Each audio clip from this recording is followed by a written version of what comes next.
Guys and gals, here we are. This is my little back building here attached to my shop. We're back with the Chevelle. We're gonna don't mind that. Don't mind that. For those of you who know cars, know what that is. We'll get to this guy another time, okay? Not right now. Let's get this guy fired up back in the other shop.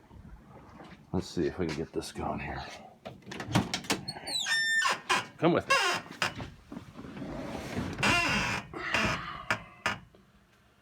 As you can see, we got a lot of gauges and stuff here for our 6 cylinders. Make sure it's still healthy.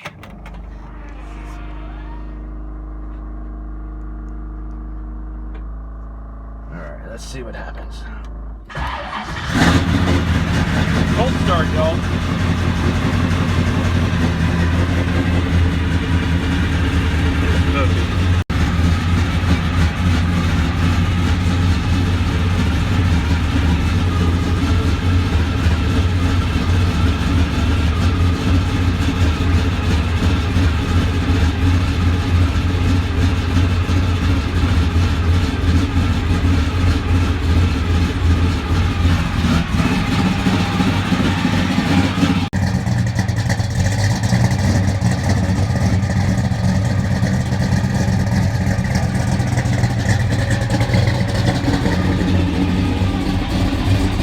Buddy. He's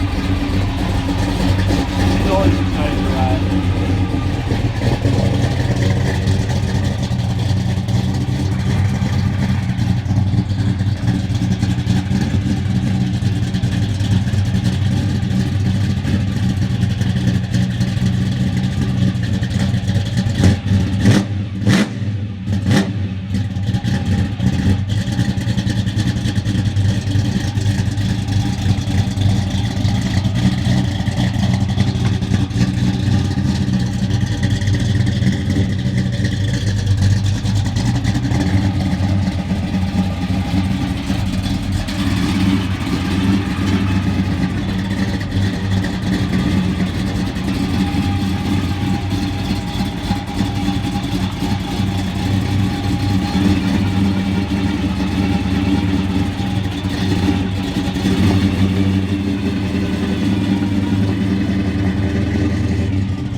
We're here.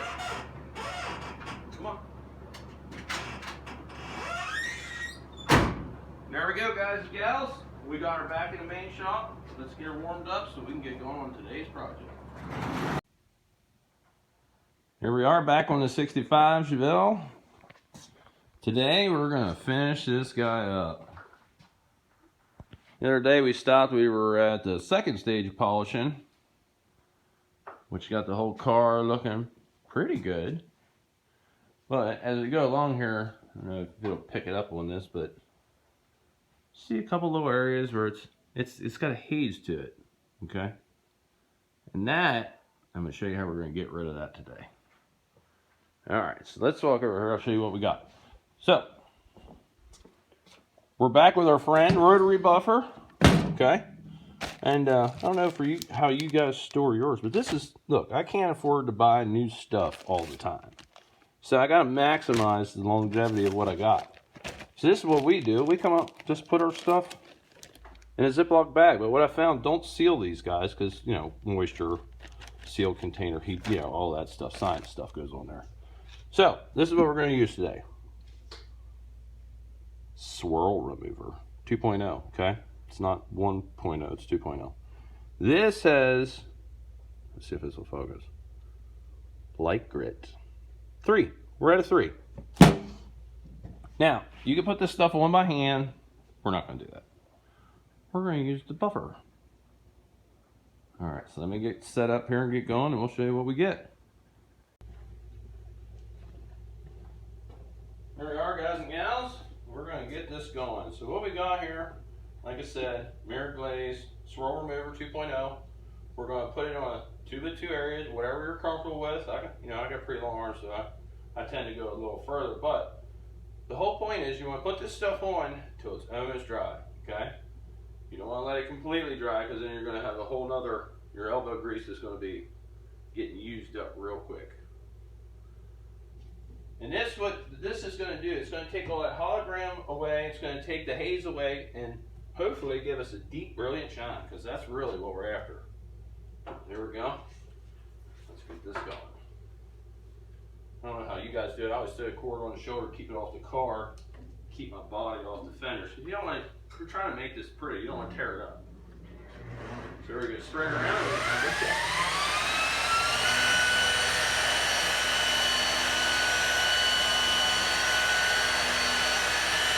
We're letting the machine do the majority of the work here. No pressure, just take our time. Let the wax get in there. Do what we do.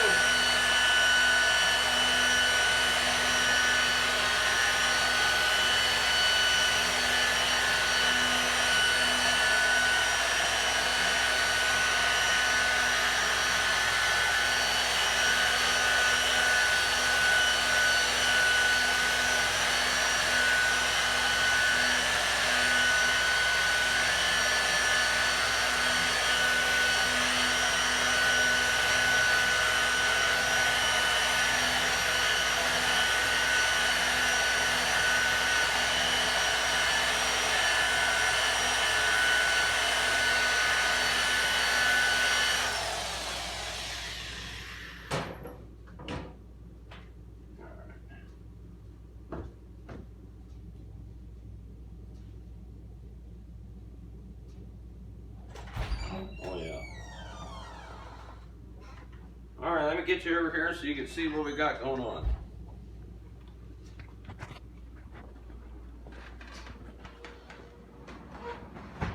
Alright, so there you can see, guys and gals, we got swirl remover 2.0 put on there, and this is, wait a see if we can get this wiped off.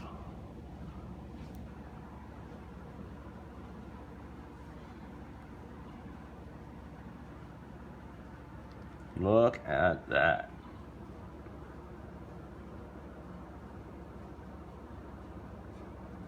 Wow. That's what you're wanting. Nice deep luster. Good clarity. Alright. Well, let me get the rest of this done. We'll show you what we got.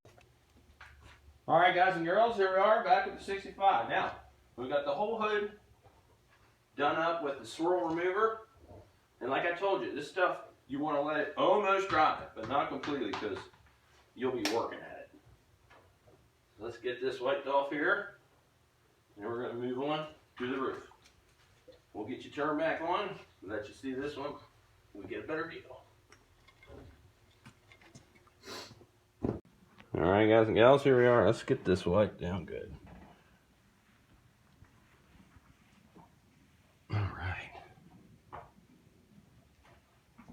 Now you can see the difference. Way better.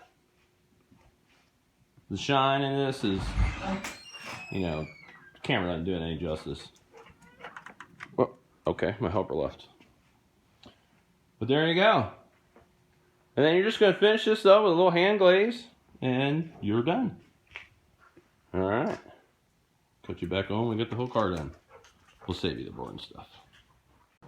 All right, guys and gals, here you go. I can see what we got going on. That swirl remover on the roof. Let me show you. Let's get this wiped off, this little area here. I like these plush microfiber towels, but I'll be honest, do not lay these anywhere. They will pick up everything.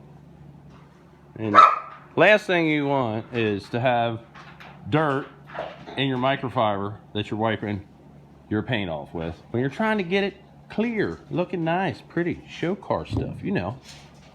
Or at least, you know, good enough for us. All right, we'll get the rest of this wiped off, and then we'll do an overall recap on what we had done here. All right, check back with you soon. All right, guys and gals, back on the 65.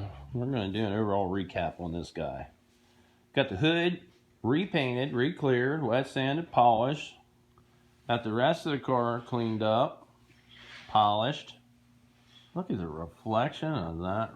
Now, guys and gals, this is not an illusion. That's that. Oh my. Now you see the efforts. And why we go through this? All right. So let's give you a little backstory on this guy. Okay, we call this car the Last Ride. This is my late father's car. Okay. Now, story I got from him. He had one of these in the neighborhood when he started driving. He wanted it bad. It had a blowed transmission.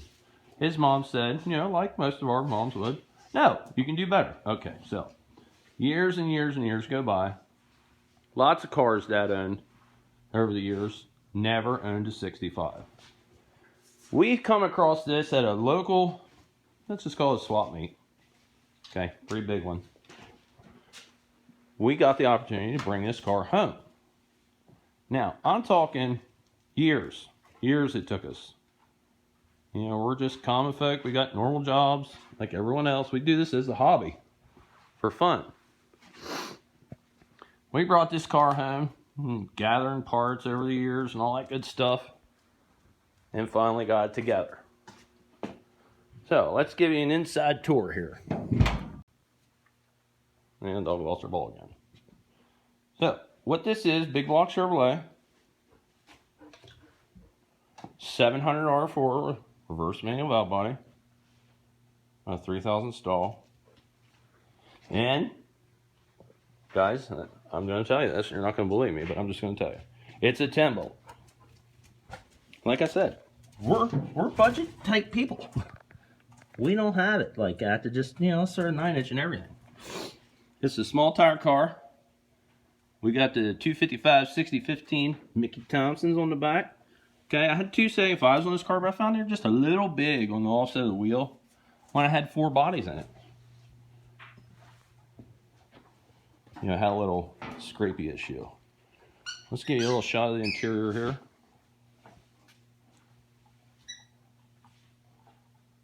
This thing's filthy. We've been working on it. But what this is interior, okay, because I know people might have questions about this. This interior is a 2004 Volvo 4-door. After going to local swap meets and trying to find factory Chevelle buckets for a 65, okay, let me tell you, if you do find them, cut your arms off, because that's what they're going to want for them. So what we ended up doing, we went to our local salvage yard, just started sitting our butts in seats. Well, this is what we come up with, okay? These are 6-way power adjustable seats. No airbags in them, okay, so you don't have to worry about that. And they fit the car, at least I think they do. Now, I will tell you, they did have headrest on it. We did remove the headrest. This is a hardtop car, and just, you know, you don't want to impede that beautiful view. So that's what we did. So it just goes to show, you don't always have to spend $1 million to have something cool. Be a little creative, a little inventive, and you can get there. Well, guys and gals, there she is, the 65, the Last Ride. All right, you know why we do it. We do it for the love of hot rods and horsepower. Oh, yeah. Guys and gals, get out there, get yourself something, have some fun. I know we are. We'll see you on the next one.